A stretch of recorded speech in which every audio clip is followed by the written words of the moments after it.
The MCU has been on shaky ground lately. Past few movies and shows have left the three of us less than enthused.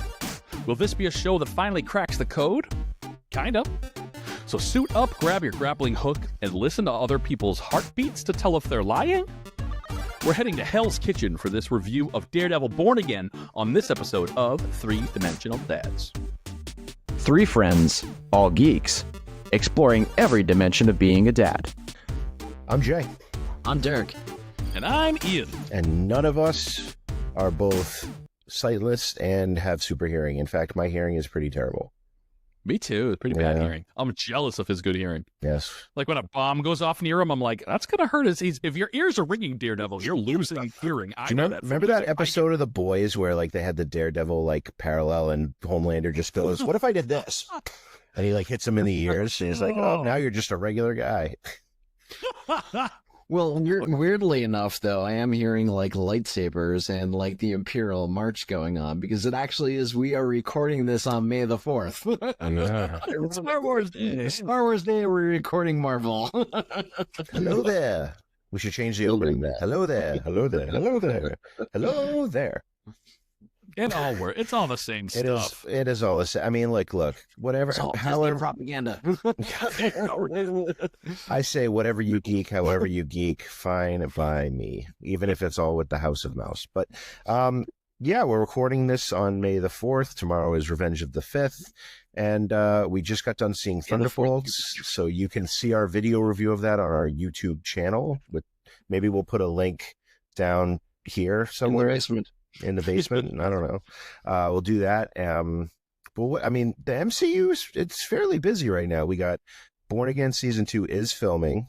Okay. Yes. We have Punisher perhaps having his own thing, one-off. I thought it was. Is that official? I mean, I don't know if that's a rumor or official, but yeah. I think it's pretty much official. I mean, his episode's got the best ratings, so right. I think. I mean, I can imagine October. We had Werewolf by Night. I can imagine there being. I think it's coming sometime in 26.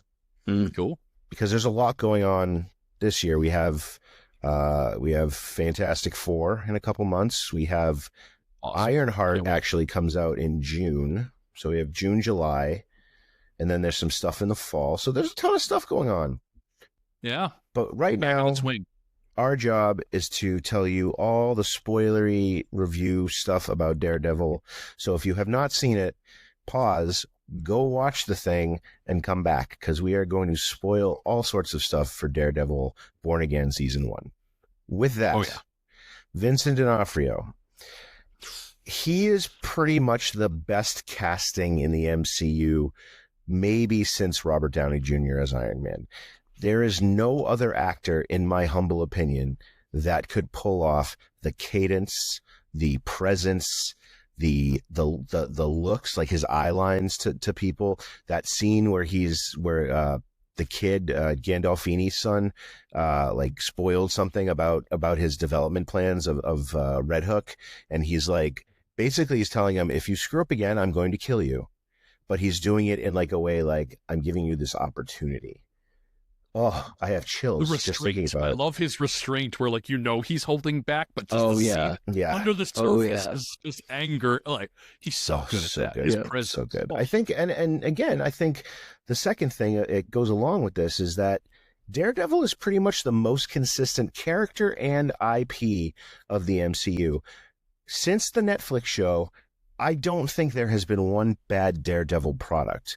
The Defenders got some crap, rightfully so. It was a little uneven, but Daredevil 1, 2, and 3 seasons on Netflix were great. The Defenders, Daredevil was great. His cameos in Spider-Man and She-Hulk were great. Well, Charlie Cox. I mean, I think you got to say an actor that as good as Charlie Cox, no matter what he's in, he's doing all these different writers and all these different shows. Yeah. But he brings that through. He's just quality, no matter what the writing is. He's such a good actor. And he sells. The idea of Daredevil that has been consistent the whole way through, like who he is, like this tortured guy. I think, or that's has what I it loved. Been consistent? I thought She-Hulk was a departure. And then Born Again kind of brought it back to a much more serious, like when he had the yellow costume and he was very agile. I thought his agility was different in She-Hulk that I liked. I thought it was good. Well, I know you're going to rip that later. I know you're going to rip that later because you're a big through level guy. But I think him in that show was pretty consistent to who we think of the character as, his acting, right? And that's really what we're talking about, the acting. I mean, the effects and the stunts, you're going to have different things all over the place, but that's the last word I have. The thing I love is just this consistency. I felt like I've never left Hell's Kitchen in watching this. I might argue another point on the like best casting in Marvel, because what about Spider-Man? Spider-Man. I mean, that is that. It's a small part, but I mean, like, I just love him playing that J. character. Jonah Jameson, yeah. I mean, that, Yeah. if you ever drew the comic book character and then you put him in it, like, That's true. come on. Yeah. Okay, so 1A, I'm 1B. just kidding. All right, tune into our new episode about best casting in the MCU. It's coming out next week. Oh, Spider-Man. The one, what I really did like about Daredevil Born Again, and I did not like go into all of the Netflix series when they had come out. I really enjoyed the restraint of this being a masked vigilante show. This was more of a almost cop crime lawyer drama to me than the first Daredevil. The first Daredevil, he was developing, like, it was almost like a Batman origin kind of story. To me, this was very different. This played on a lot of emotions. This had a lot to do with even criminal justice. It was more like a cop story. Like, it was more of that, like, crime, you know, gangster versus each other, and there were vigilantes in the world, and it was part of the subject matter and part of the social commentary. I really felt like after Andor just came out, this was almost the Marvel equivalent of, like, there being this sort of serious, grounded in reality take on a superhero world. Just like, to me, Andor has this realism about what the story is about, the politics behind it, the motivations of people. And I felt that was really interesting for a Marvel property. You know, we just saw Thunderbolts, and I thought that took on, like, a very different subject matter too. And I thought this was a very different take on just what would be like a comic book story. Mental health was a through line with both of those, where wow, they're really talking about it, right? Like, sitting down with the psychiatrist, right? Yeah, exactly. The Muse, right, and sitting down with, like, all his problems and everything, right? It was just like it really had this big arc to it, and it left you wanting more at the end. Like, you did not there, it wasn't a clear, this was not cut and dry. Like you said, season 2 is coming out. You know, that you have not established the hero save the day. You're establishing it kind of was more world building than it was like a complete story arc. So you're left for season 2. You're left for, you know, what's happening down the road. Very much Empire Strikes Back. Yes. Right. Yeah. Right. Not so much like the, you know, it wasn't kind of like, you know, the snap kind of, literally, I mean, the snap, like an Endgame, right? But I mean, it did leave you like, where is New York going, right? And it had that question, like, who are the heroes? Who are the villains? Are people going to rise up against this threat? And that plays a lot into reality right now, too. Yeah. Think about our worlds. What about you, Ian? So I thought you guys took a lot of the stuff that I was going to say. I agree. You know, I love this show. But I thought some of the little details that I really loved, the rooftop vault that he has with all of his cowls up there. I love that. Batman has that where, like, there's some good sequences in what Batman Returns, Batman Forever, where he suits up and he has all of his gadgets on the wall and he, like, picks the cool bat-shaped gadgets and all of his suits in a row. Like, I always think that's awesome getting to see that. So I dug that we got that from and I thought, too, they were showing the Daredevil horn so much, the broken horn. Yeah. I was like, well, he have to go get metaphor, a new cowl. baby, metaphor. Yeah, but then he has a ton of those cowls up there. I'm like, just pick another one. I think they had a gray suit. They had the suit from She-Hulk. Like, that's fun. That's always cool to do. And then another moment that I love so much was between Punisher and Daredevil. It's when they were kind of in the Punisher's, you know, den or wherever he, you know, his headquarters. And he's almost like the devil on Daredevil's shoulder. Like, he understands him in a way where, like, Daredevil's fooling himself, and he's telling this whole story about how he doesn't justice and vengeance and all this. And I love that the Punisher sees right through that. Yep. And he gives him a hard time, and he asks him those hard questions. And they're fighting it out, but you know this is all, like, Matt's internal dialogue. Say his name, Red. Say his name. Right. But I love... Right, that's so good. And I love that. Like, these two heroes getting to relate to each other about what it's like to be a hero, and we're, like, dissecting being a superhero and being a vigilante and all that. I thought that was such a good moment. John Barrett thought was so great. That conversation in the apartment before the big fight with the VTF, right? Right. Yeah. And then he starts off by saying, "You don't have a goddamn thing to make a good cup of coffee." You know? I'm like, that's the way to open it, right? Yeah.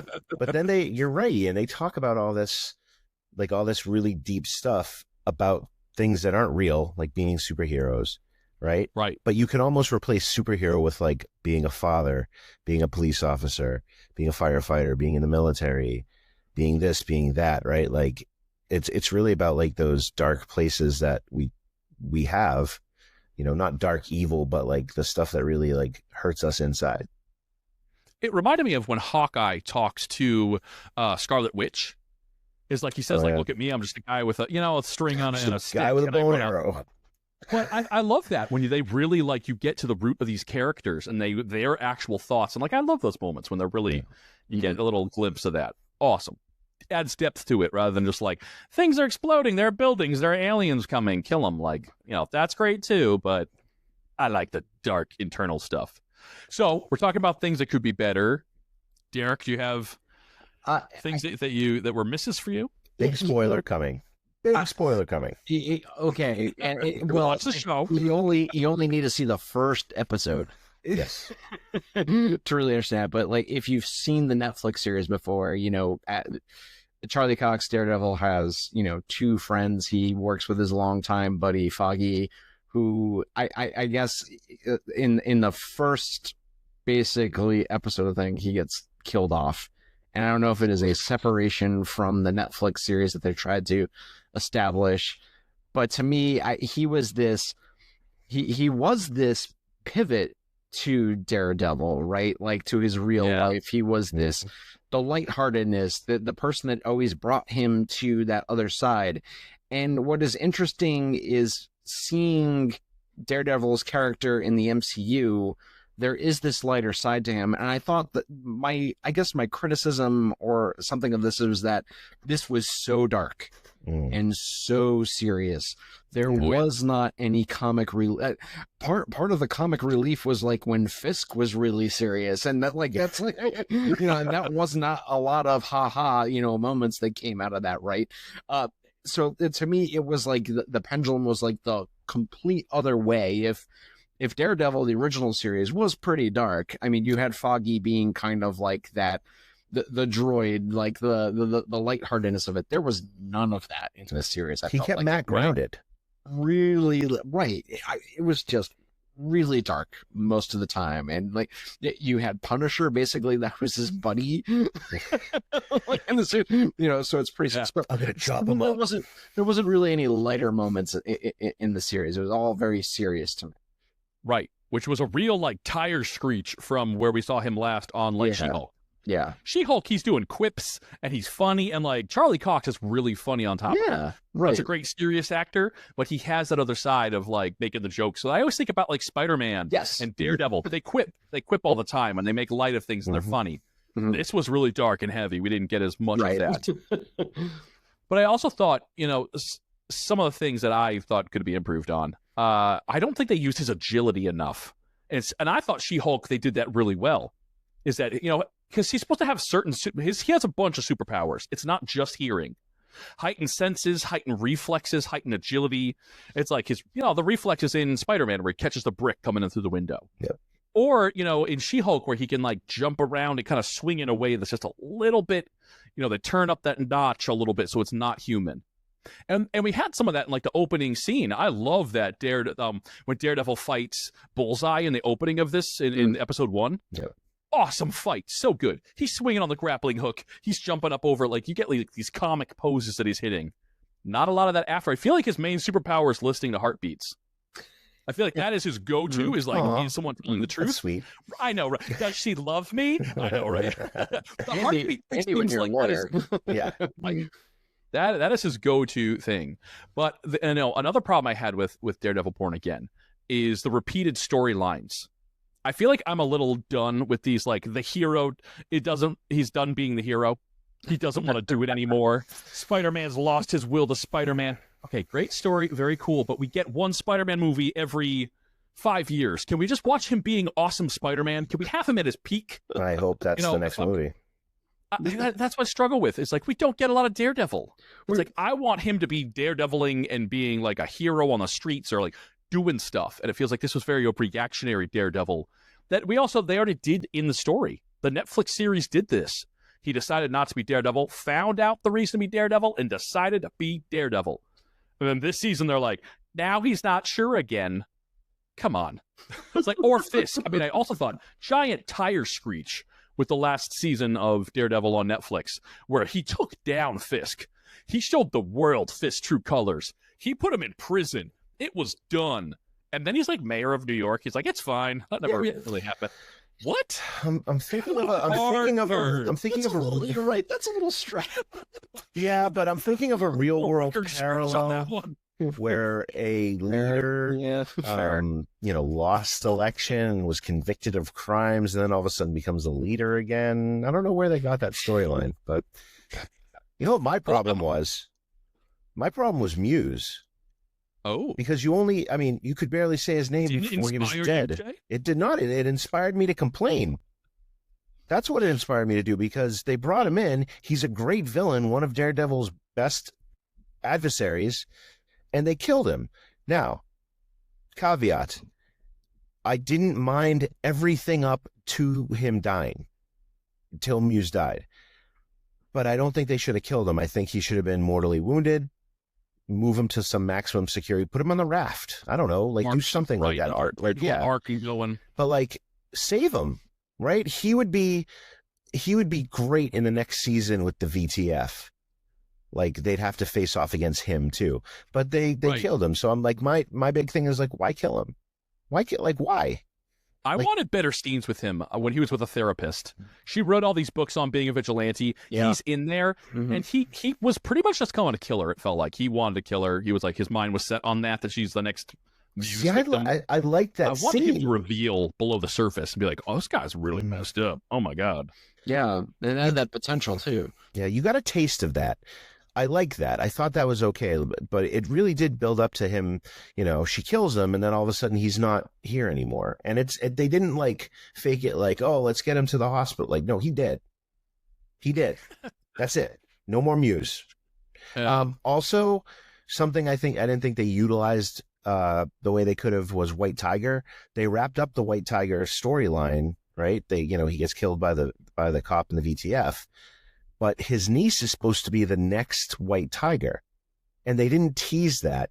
And I think they're bringing her back for season 2. And I would have liked to see a little bit of a tease of the White Tiger should live on, because that's another one of the big street level heroes. And we'll get to this in a second, but I missed that too, because I thought that's a great character.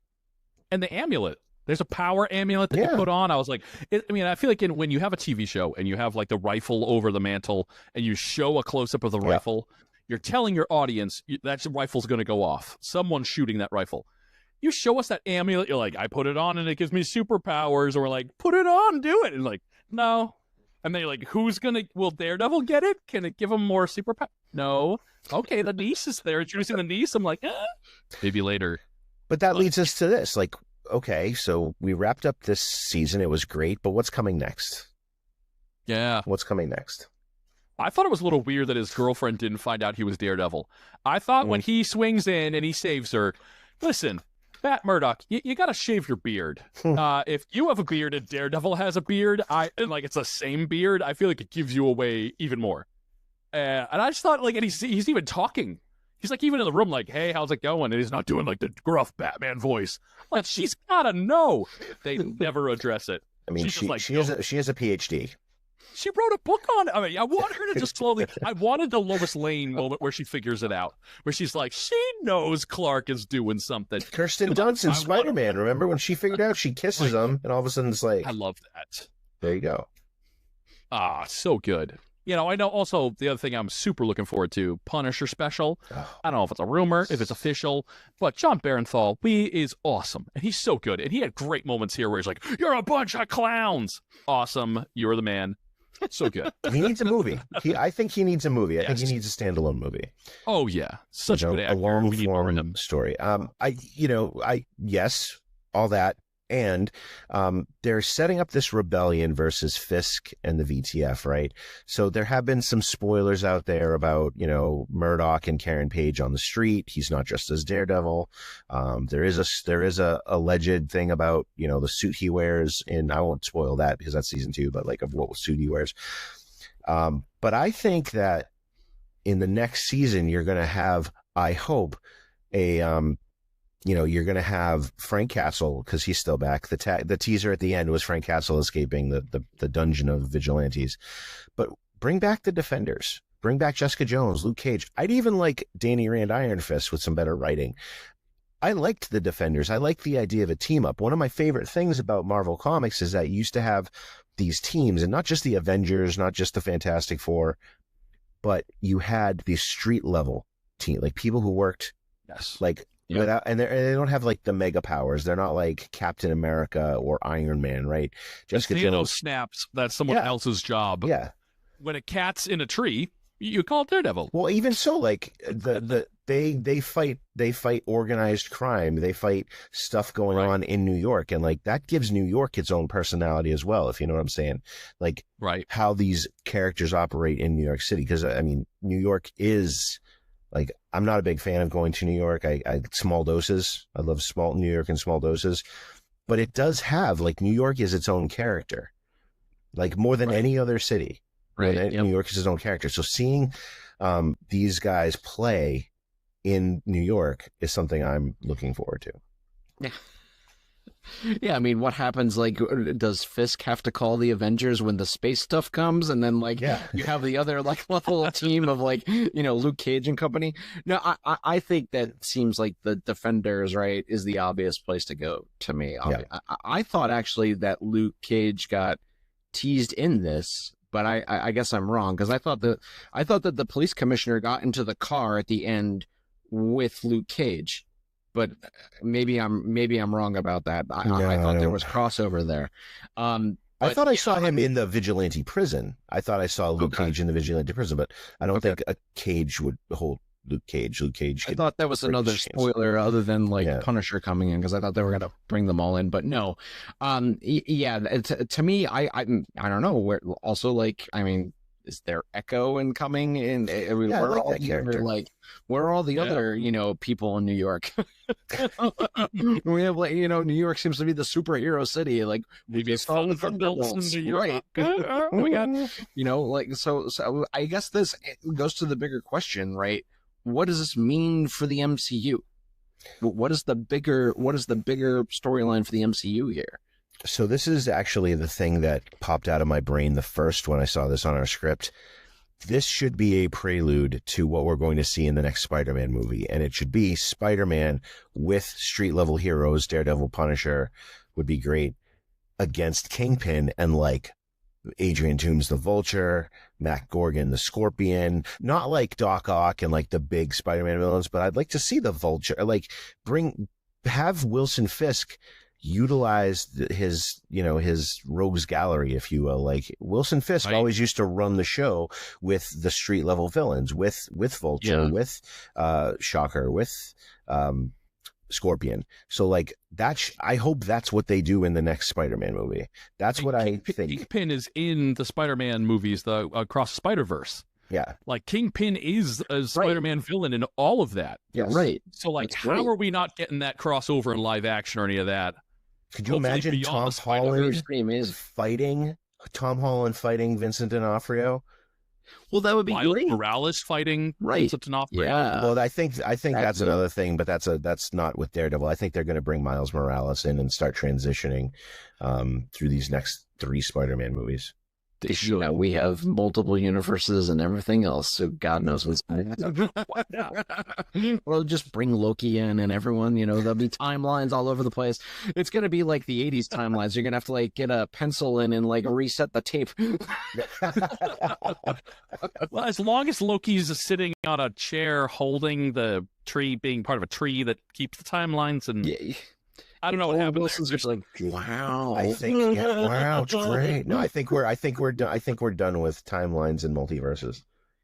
I know. Just in time for Secret Wars. I mean, that's what I feel like. Daredevil, I don't super know the Secret Wars comics, but I always thought Daredevil was part of them. They're traveling the multiverse. Yeah. Derek, what about you? Like, what bigger picture? Give me your big picture. I think there's the opportunity, whether it is like what you're saying, that Daredevil and company are into the Spider-Man universe, or can it be the other way around, that Spider-Man comes to the Daredevil universe, right? And we have some of the bigger characters visiting the littler ones. Yeah. But yeah, I mean, we've already seen, right, like Charlie Cox, like do an appearance in Spider-Man movies and stuff. So like, it'd be really great if we had some of that go the other way too, I think, with some of these things and tie them together. We have like so many of these people. Like, let's start. Get Sam Wilson in here for like a little cameo or something. And they're all in New York. I mean, it's a big city, but it's not that big. It's a huge city, but I mean, like, come on, take the subway. I also think Haley Steinfeld is Spider-Gwen. She's already the voice of Spider-Gwen. She'd be the best Spider-Gwen. She's Kate Bishop in our universe. Yeah. I know. She's going to be part of Young Avengers. Come on. Do both. Do both. Come on. Oh, I can't wait. If they do Young Avengers, we have like aliens somewhere around, running around too, right? I mean, the Skrulls, yeah. Atari's and like, I don't know what. So I don't know how you have Fisk as the mayor of New York and be that big of a criminal and not have Spider-Man be like, wait a minute, you know, like no one's caught wind of all this. He's crushing people's heads. Yeah. Like, New York is such a hot spot for all these movies, MCU movies, that I never know what they're going to cherry pick and have in the background. I mean, I feel like Avengers Tower is always in the background somewhere. The Steve Rogers musical is always in the background somewhere. Yeah. So like, we're getting more and more of this kind of stuff. So I would not be surprised if you see Fisk, a poster in, you know, upcoming in other movies or something. And there's a lot that's upcoming too. Yeah. A bunch. So we'll have to see. Yeah. We will have to see. And we'll put all the list of the stuff we know coming up down in the description. But I think for that, I think it's been a great talk about Daredevil. Please go watch it now if you haven't watched it already, and enjoy. Where parenting meets geek culture. We're a bunch of clowns, you know that? Watch Daredevil, you'll get what that reference was. But thank you for joining us for this, our Daredevil Born Again review. We're all huge MCU fans, and we'll watch everything coming out in the future, especially this summer with Fantastic Four and Ironheart. So that's coming up. But what did you think? What did you think about Daredevil? You can get us on Instagram and TikTok at 3Dimensional Dads, or email us 3dimensionaldads, all one word, at gmail.com. The next few episodes are going to be a blast. We're reviewing Thunderbolts, and it's finally our annual summer movie preview. Find us on YouTube, Apple, Spotify at 3 Dimensional Dads.